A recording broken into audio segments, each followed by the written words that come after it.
চট্টগ্রামের ব্যস্ততম নগরীর বুকে দাঁড়িয়ে আছে এক অন্যান্য স্থাপত্য শিল্পের নিদর্শন, চন্দনপুরা জামে মসজিদ। প্রায় ১.৫ শতাব্দী আগে প্রতিষ্ঠিত এই মসজিদ শুধু নামাজ আদায়ের স্থান নয়, বরং ইতিহাস আর ঐতিহ্যের এক জীবন্ত সাক্ষী। রঙিন গম্বুজ আর সূক্ষ্ম কারুকাজে সজ্জিত এই মসজিদটি স্থানীয় মানুষজনের কাছে পরিচিত চন্দনপুরা মসজিদ নামেই। এর গম্বুজ, এর সারি ও মিনারগুলো দূর থেকেও চেনা যায় সহজে।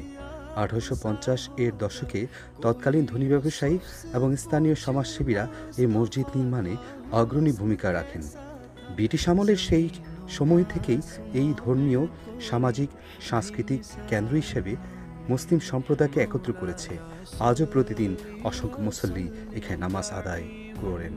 রমজান মাসে জুমার দিনে কিংবা ঈদের নামাজে মসজিদের প্রাঙ্গণ মুখরিত হয়ে ওঠে মুসল্লিদের সমাগমে।